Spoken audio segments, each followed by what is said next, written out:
On piano, Joseph S. Java. And give it up for all NDC worship musicians. And the orchestra.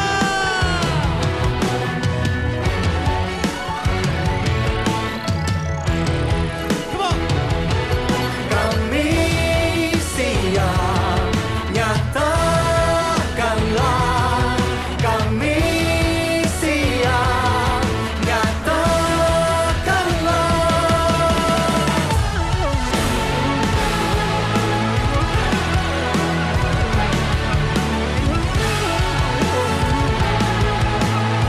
Come on everybody, go!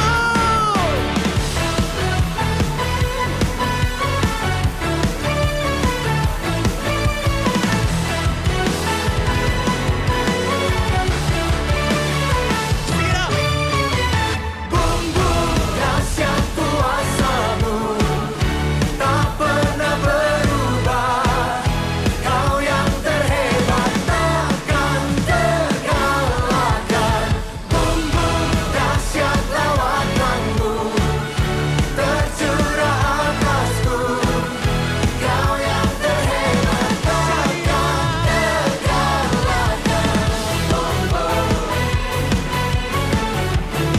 Sing it.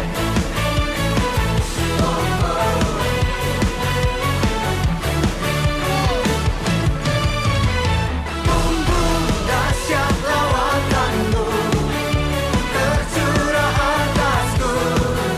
Kau yang terhebat takkan terkalahkan.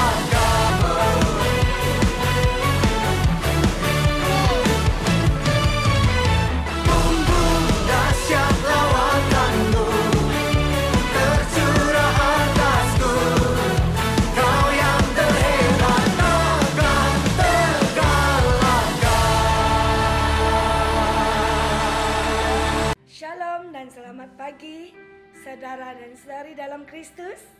Mari kita bangkit bersama-sama di mana saja Anda berada untuk memuji dan menyembah Tuhan.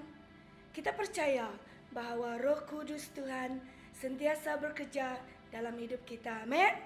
Mari kita katakan, Roh Kudus Tuhan tercurah di tempat ini. Amin. Haleluya.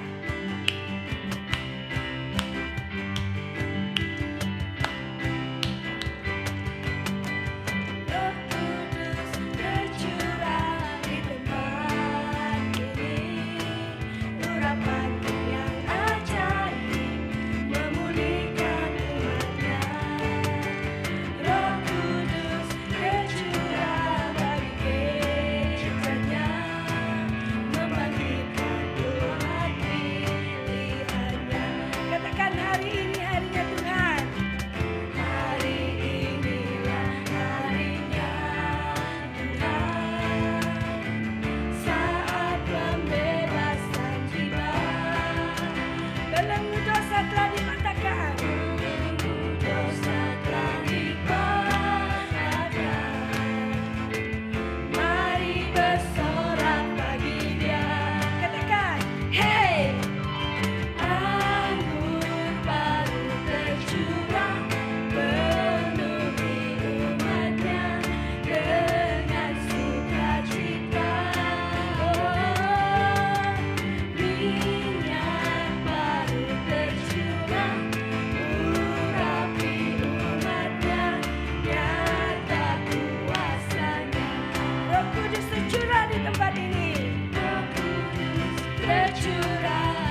bersyukur Tuhan pada pagi ini Tuhan, karena anggur baru yang telah Kau curahkan dalam hidup kami.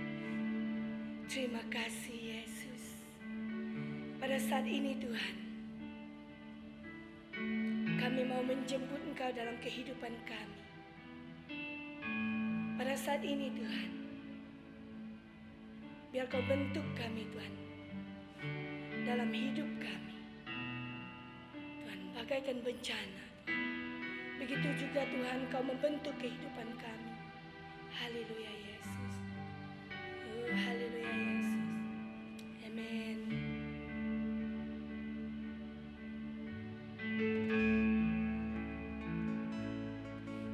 Bagaikan bencana siap dibentuk, demikian hidupku di tanganmu dengan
Inilah kami Tuhan.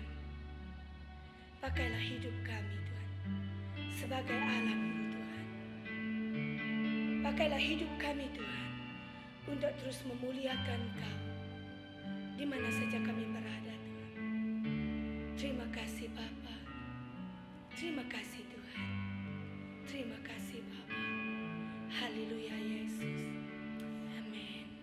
Shalom dan selamat pagi kepada semua jemaat Tuhan. Saya percaya kita semua sangat diberkati oleh puji dan sembah sebentar tadi. Masa ini mari kita mempersiapkan diri kita untuk menerima perjamuan kudus bersama walaupun di mana Anda berada. Perjamuan kudus ini adalah hanya bagi mereka yang telah menerima Yesus sebagai Tuhan dan Juru Selamat. Tak kala kita mengambil perjamuan kudus ini, mari kita mengingatkan segala yang telah kita lalui dalam hidup adalah sesuatu yang sementara. Dan mari kita berpegang kepada pengharapan akan kehidupan yang kekal dan ketenangan Yesus yang kali keduanya. Dalam Dia kita ada damai dan harapan untuk hari esok yang lebih baik. Saya akan membacakan kepada kita rujukan firman Tuhan dari buku Matius bab 26 ayat 26 hingga 29. Dan ketika mereka sedang makan, Yesus mengambil roti, mengucap berkat, memecah-mecahkannya lalu memberikannya kepada murid-muridnya. Dan berkata, "Ambillah, makanlah, inilah tubuhku." Sesudah itu ia mengambil cawan, mengucap syukur lalu memberikannya kepada mereka.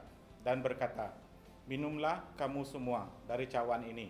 Sebab inilah darahku, darah perjanjian yang ditumpahkan bagi banyak orang untuk pengampunan dosa.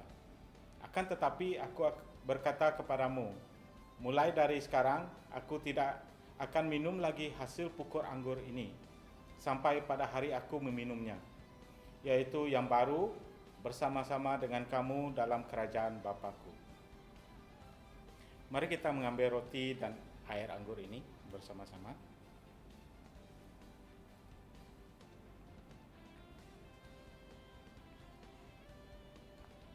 Mari kita berdoa. Terima kasih Yesus untuk pengorbanan-Mu di atas kayu salib bagi kami semua. Dan bila mana kami mengambil perjamuan ini, kami diingatkan untuk terus setia kepada Engkau sehingga kedatangan Engkau untuk kedua kalinya. Terima kasih Tuhan, dan kami serahkan semuanya di dalam nama Yesus. Tuhan kami berdoa. Amin.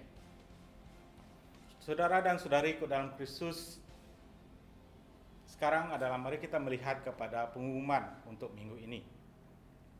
Yang pertama, ialah kita mendorong semua orang untuk sukarela memberi kepada Tuhan.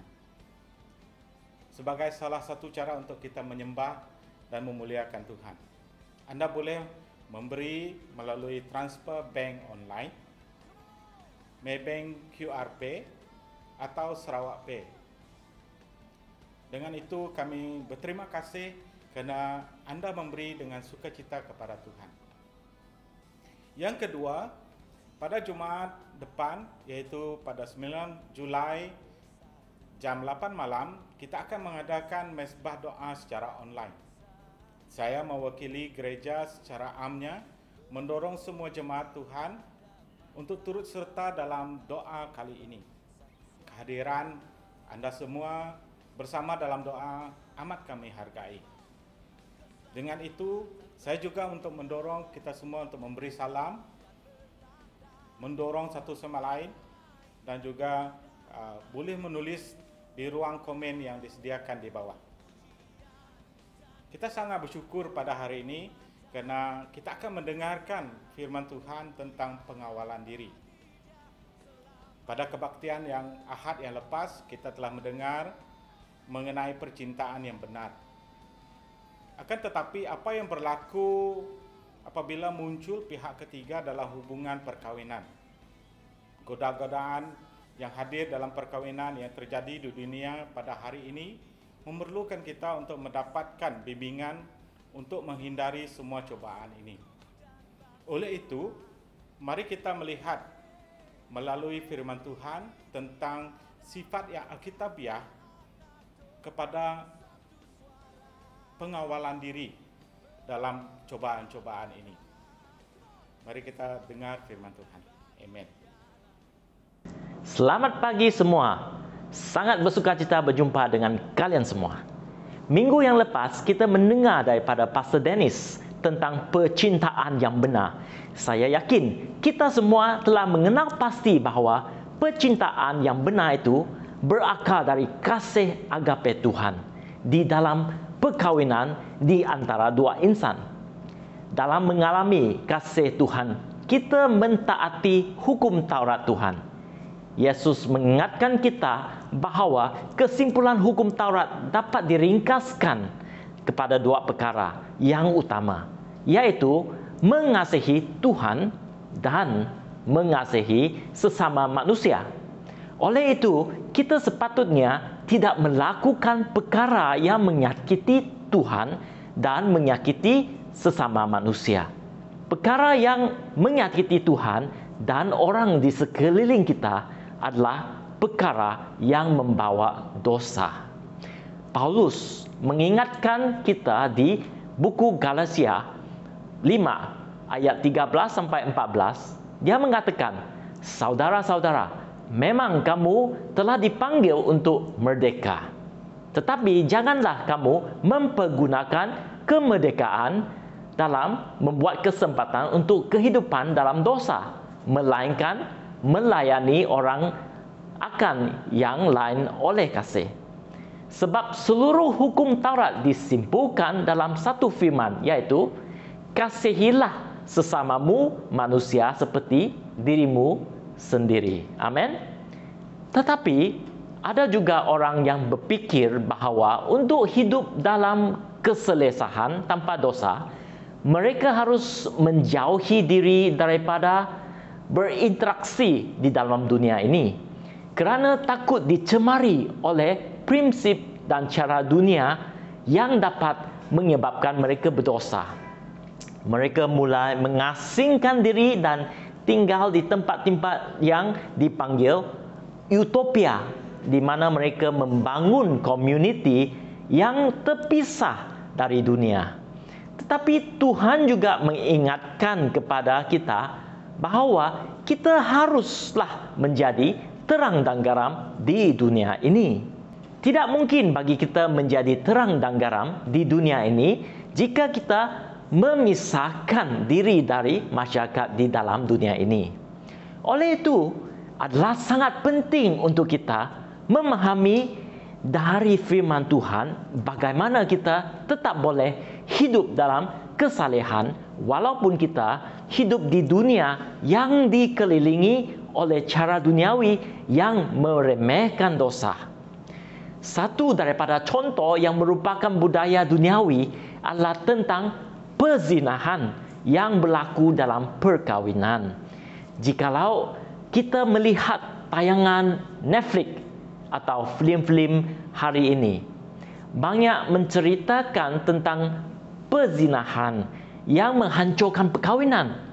Tidak dapat dinafikan lagi, kebanyakan perkahwinan tidak berjaya kerana perzinahan suami atau isteri dengan pihak ketiga. Bagi orang duniawi, mereka menganggapkan ini adalah satu perkara yang biasa, walaupun anak-anak mereka menjadi mangsa daripada perceraian. Apa yang menyebabkan perzinahan? Ada yang menyalahkan pasangan mereka yang tidak memahami atau tidak sepikir. Ada yang menyalah pasangan mereka tidak baik dibandingkan dengan pihak ketiga yang lebih baik atau pandai menggoda mereka. Banyak alasan untuk tidak setia dalam perkahwinan. Namun, akar dari semuanya adalah hawa nafsu daging.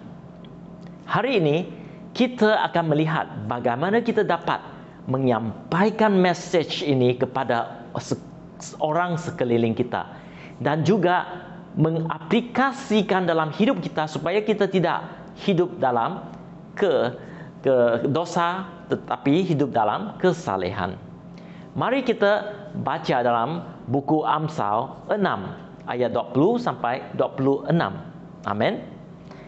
Hai anakku, peliharalah perintah ayahmu dan janganlah menyia-nyiakan ajaran ibumu.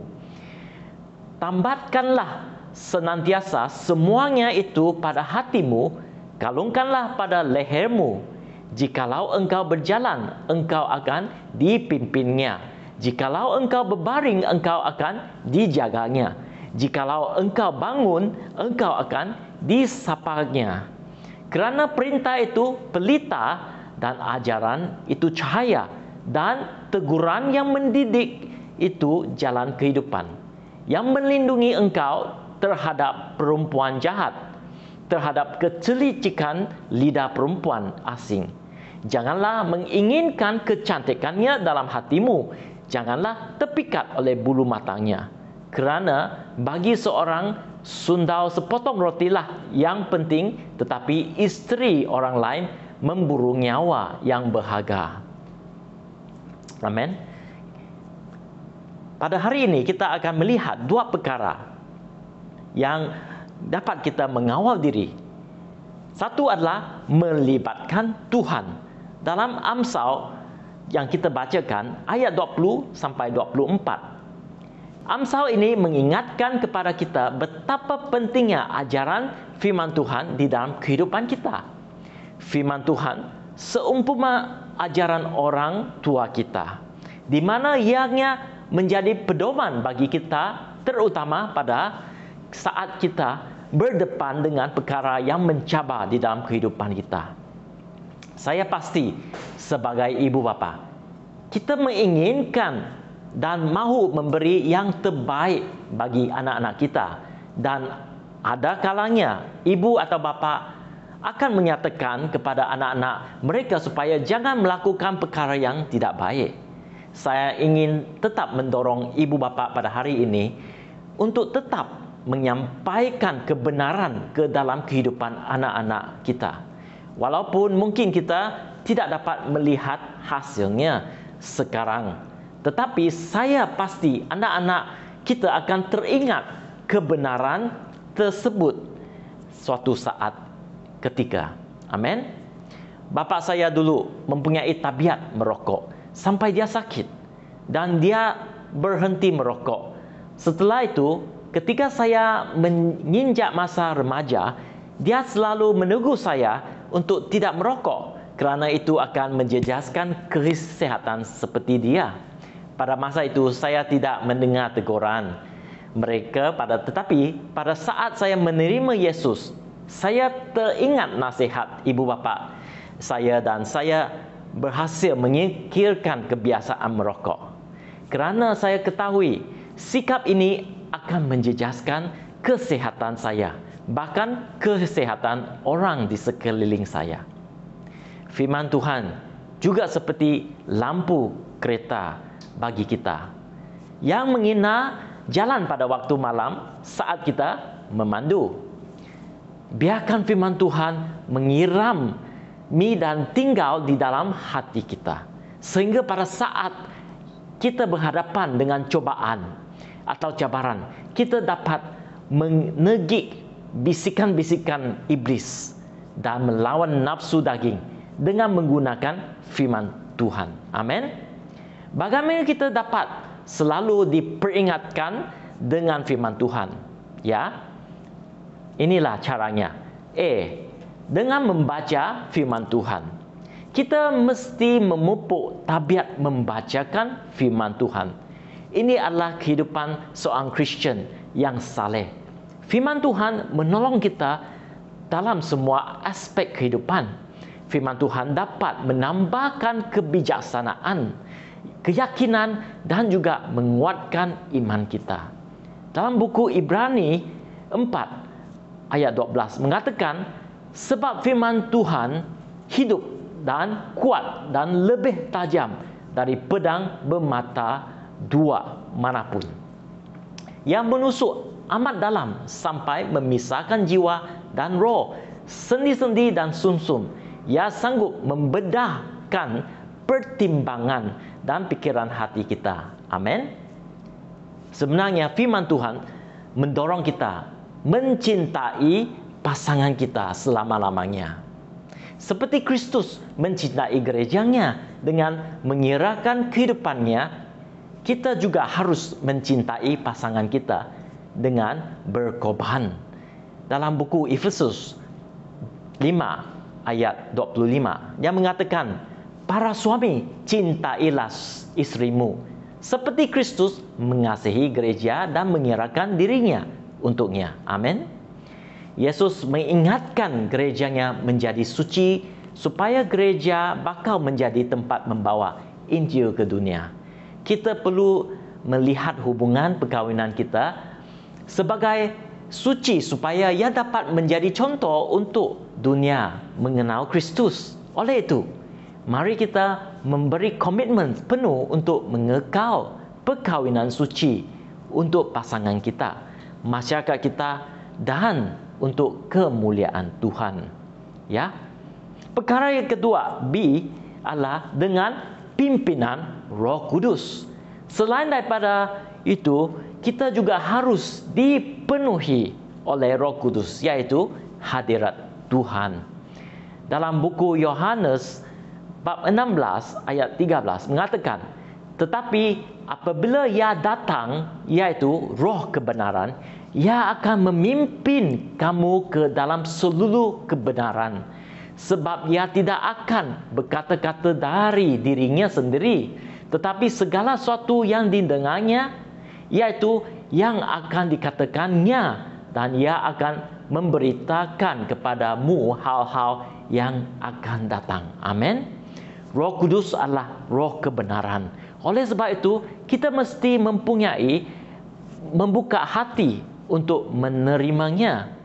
Oleh itu, saya ingin mendorong kita semua merelakan diri untuk pekerjaan Roh Kudus di dalam kehidupan kita. Roh Kudus adalah penolong kita untuk kehidupan yang saleh.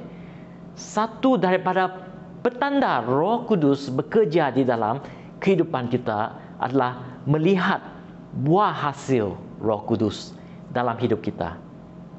Di buku Galatia bab 5, buah Roh Kudus mempunyai 9 rasa, yaitu kasih, sukacita, damai sejahtera, kesabaran, kemurahan, kebaikan, kesetiaan, kelemah lembutan, dan penguasaan diri. Pada hari ini, tanyalah pasangan kita atau orang yang berdekatan dengan kita, adakah kesemua rasa daripada buah Roh Kudus berhasil di dalam kehidupan kita? Dan rasa mana yang harus kita usahakan? Amin. Poin yang kedua tentang mengawal diri adalah melindungi diri daripada cobaan. Dalam Amsal ayat 24 sampai 25. Amsal mengingatkan kita, penting bagi kita untuk melindungi kita dan mengelakkan diri daripada cobaan. Mungkin kita katakan, saya seorang yang mempunyai iman yang kuat, atau saya seorang yang saleh dan dapat mengawal hawa nafsu. Tetapi sebenarnya tidak ada manusia yang sempurna. Ada pada saat kita rasa lemah dan saat itu mudah bagi kita untuk jatuh dalam dosa. Oleh itu, ada satu pepatah mengatakan sesiapa makan cabit akan rasa pedasnya, atau sepandai-pandai tupai melompat akhirnya jatuh juga, kan? Ya, seperti bermain dengan api, meruap api dan meletakkannya di pangkuan seorang, atau berjalan di atas bara panas. Seorang penzina pasti akan terbakar. Dia akan dihukum. Bahkan pencuri yang mencuri kerana kelaparannya perlu membayar balik apa yang dicurinya. Apalah lagi lelaki yang berzina. Seorang pencuri mungkin kehilangan suatu harta kekayaannya, tetapi seorang penzina kehilangan lebih banyak lagi. Dia merosakkan diri sendiri. Dia kehilangan namanya. Dia mempermalukan dan dipermalukan seumur hidup di dalam komuniti. Tuhan juga mengingatkan bahawa kuasa-kuasa iblis senantiasa mencubai kita. Kita lihat cerita tentang Ayub, seorang yang beriman dan saleh, tetap dicobai iblis. Pertanyaan bagi kita adalah, dapatkah kita melawan percobaan tersebut? Ya, kita dapat di dalam Tuhan, dan ianya bermula dengan diri kita. Dalam buku Yakobus 4 ayat 7 yang mengatakan, kerana itu tunduklah kepada Allah dan lawanlah iblis, maka ia akan lari daripadamu. Amin. Di Ansau, percubaan dari iblis datang kepada kita melalui deria kita, yaitu pendengaran telinga kita, penglihatan yaitu mata kita, dan keinginan yaitu hati kita. Bagaimana kita melindungi telinga kita, maka mata kita dan hati kita, kita akan lihat dua cara untuk melawan percobaan. Janganlah menginginkan milik orang lain. Kita melindungi diri kita, deria kita, dengan mengalihkan telinga, mata dan hati kita kepada apa yang telah ada di depan kita. Banyak kali hal yang menyebabkan kita tidak puas adalah pada saat kita membandingkan apa yang kita miliki dengan apa yang dimiliki orang lain. Sebagai contoh, semua manusia duniawi suka buat perbandingan. Ini adalah satu budaya yang berlaku di masyarakat. Perbandingan ratu kecantikan, contohnya kumang gawai, perbandingan keputusan sekolah, perbandingan gaji dan kerja, perbandingan memiliki kereta mewah dan sebagainya. Sebenarnya tidak salah kalau kita inginkan kebaikan dalam hidup kita. Kita inginkan kecantikan, keputusan sekolah yang baik, kenaikan gaji, dan kerjaya yang baik, dan kereta mewah. Ini semua bukan masalah. Masalahnya hanya berlaku kalau kita membuat perbandingan itu dan dipenuhi dengan hawa nafsu dan menginginkan apa yang orang lain miliki. Inilah sikap ketidakpuas dalam diri kita akan apa yang kita miliki. Di Keluaran 20 ayat 17, jangan mengingin rumah sesamamu, jangan mengingin istrinya atau hambanya laki-laki atau hambanya perempuan atau lembungnya atau keledanya atau apapun yang dipunyai sesamamu. Inilah yang dikatakan oleh firman Tuhan. Oleh itu, kita harus bertaubat dan mulai singkirkan tabiat-tabiat seperti ini dan tanamkan sikap bersyukur untuk apa yang kita miliki, dan bersukacita dan merayakan berkat-berkat yang diterima orang lain. Amin. B adalah jangan meletakkan diri kita dalam cobaan. Kita melindungi deria kita dengan mengalihkan telinga, mata dan hati kita kepada Tuhan. Saya pernah mendengar kesaksian seorang Christian businessman di mana ia mengatakan kadang-kadang dia akan pergi ke kawasan luar negara untuk bekerja, dan dia terpaksa menetap di hotel-hotel yang mempunyai tayangan-tayangan lucu di TV. Untuk dia mengalihkan telinga, mata dan hati dia dengan mengalih pandangan ke arah Tuhan semasa di kamar hotel, dia akan berdoa dalam bahasa roh, dan dia akan meletakkan kitab sucinya di atas TV supaya dia akan diperingatkan tentang Tuhan. Inilah adalah cara dia mengalihkan telinga, mata dan hati dia dengan mengalihkan pandangan kepada Tuhan. Membuat keputusan untuk tetap berpegang kepada Tuhan dan menjauhi dari kelakuan yang membawa dosa adalah cara kita melawan percubaan. Mungkin percubaan kita berlainan hari ini, dan saya pasti bahawa dalam apa-apa percubaan, tentunya Tuhan ada jawapan untuk kita keluar sebagai pemenang. Di 1 Korintus 10 ayat 13 mengatakan, percubaan-percubaan yang kamu alami ialah percubaan-percubaan biasa yang tidak melebihi kekuatan manusia. Sebab Allah setia dan kerana itu Ia tidak akan membiarkan kamu dicobai melampaui kekuatanmu. Pada waktu kamu dicobai, Ia akan memberikan kepadamu jalan keluar sehingga kamu dapat menanggungnya. Amin. Saya pasti kita mempunyai kekuatan untuk mengelakkan diri dan tidak mengalah kepada percobaan dalam hidup kita. Oleh itu pada hari ini, mari kita bersyukur atas apa yang ada dalam kehidupan kita. Janganlah membuat perbandingan dan jauhi diri kita daripada hal-hal yang dapat menjerumuskan kita dalam dosa. Itulah bagaimana kita dapat mengalahkan dan menang dari percobaan. Mari kita berdoa. Amin.